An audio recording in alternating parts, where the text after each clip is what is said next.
Ano, here's sa Senado, sandali. Sorry, Senado. Lighting. Pag tumitingin ako dyan, ang pangit. Lahat kami, pangit, di ba? Ang lighting. Tinan nyo ha, sa House of Representatives, ang gaganda nila. Ang ganda ng lighting. Hindi. That's part of communications.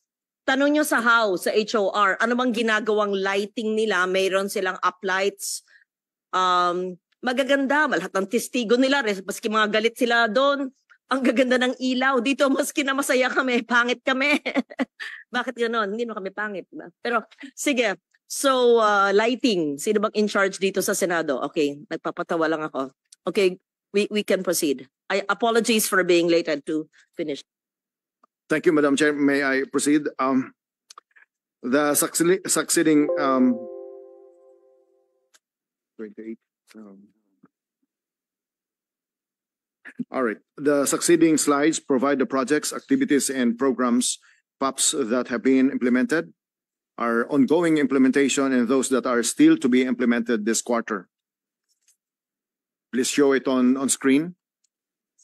These are some of the major implemented POPs accomplished by PCO. The team has a detailed presentation. That's why there's a hyperlink to every item. But every focal person in this PCO team is ready to answer details. What's the question na punta tayo sa barangays? What was the barangay information network? You said that you had information officers per barangay. Baka tinanong ko, kakagaling ko lang sa Antique. Wala naman silang alam dun. Wala naman silang alam sa mga barangay information officers. Is this just a planned project? Or is this an ongoing project? Or is this going to be just funded so you will implement it next year? And is this a propaganda machine for politics because it's an election year? So which? Torres. Yes, ma'am. Ilang barangay po sa Pilipinas? Magandang tanong po yan, ma'am. Meron pong 42,011 barangay. Oh, nag-iba na naman ang numero. Yes, ma'am. 42,004 barangays according... Ulitin natin. Ito na naman. Yes, ma'am. Yes, ma'am. Staff ko, mali kayo. So, 42,011. 42,011 barangays following 3 plebiscites held recently according to the Commission on Elections, ma'am. Ulit, 42,011. Yes, ma'am. Following 3 plebisito na hinold ng Yan na ang Commission on final. Elections. Yes, ma'am. Ayon sa COMELEC. Yes, ma'am. Pero sa record po ng PSA, tama po yung staff nyo, 42,004. May PSA ba dito? Your Honor, meron pa. Kayong mga ahensya ng gobyerno, magkaisa. Ayan na naman tayo. Just to clarify, Your Honor. Yes, what's the difference of the 42,011 of the COMELEC and the 42,004 of the PSA and the 42,025 according to Mr. Torres that you said? 45, ma'am, earlier. Huh? 42,045 earlier. 42,045 last week. Yes, ma'am. Ibig sabihin, nag-abolish ng barangays, naging 42,011, nag-converge, nag-cluster? Yes, ma'am. Kasi sabi mo, Duterte time, 42,045. Yes, ma'am. Ngayon, 42,000, according to COMELEC, 11. So, what's 45 minus 11? 34. Yes, ma'am. Oh, hina. 45 minus 11, 34. Yes. So, may 34 barangays na nawala. So, submit to my office the list from COMELEC of the 42,000. 11. No, what is it now? 11, ma'am. 11. And what are the 34 barangays that were abolished, whatever, deleted? If you claim that in the Duterte time, which was your source in the first hearing, there were 42,045, correct? Yes. We must know what happened to those barangays. Were they abolished? Were they, what do you call this, pinagsama? Yes, ma'am. Mm-mm. Several barangays were merged and consolidated. Merged. Yes. How do you call it? What is a accurate term? Merged, abolished, clustered, what?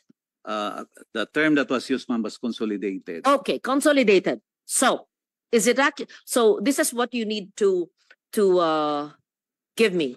As of Yes. this time, kanyari ako si Mr. Torres.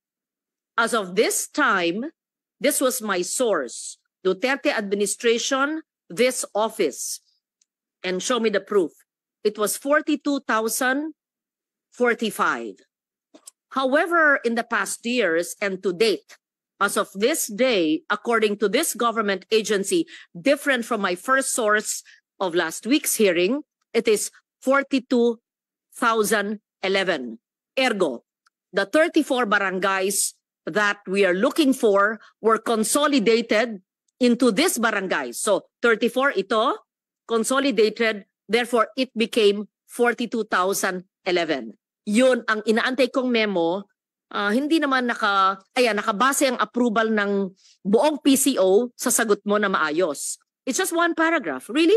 No, you're smiling, you're laughing, you think I'm really No. nitpicking, but it's not. It's like logical. When you see different figures, 42,000, sabi ng mga ito, 42,000, 45, 42,011, nakakalito naman talaga. Yes, ma'am. O, parang tinatanong mo, ilang isla ba ang Pilipinas? Pag low tide, high tide, I mean, ganun di ba? Alam mo naman ilan yung anak mo, di ba? So, kailangan alam natin ilan talaga. Yes. Kasi anak natin yan Yes. Inaalaga ang barangay. So, we will peg it at 42,011. 11, ma'am, 11. according to the COMELEC. And the Yes. PSA says, do you agree? That would be we are agreeable with that, Kasi Madam if you Chair. disagree, next hearing na naman tayo. Sige. The 42,004 is the count of barangays as of June 30, 2024. That's the reference period. But that does not include, Madam Chair, those that are pending plebiscites pa. So yung 7 po na na barangay, tatapos lang po ng plebisito po noon. So hindi po siya naka-include doon sa Tell me how many plebiscites were conducted? if the 7 po yung yung difference. So we are still confirming that kung Why kung 7? Why 7? that's 42,011 po kasi less po yung yung So ignore na natin yung yung 45. 42. Wag na yon. Opo.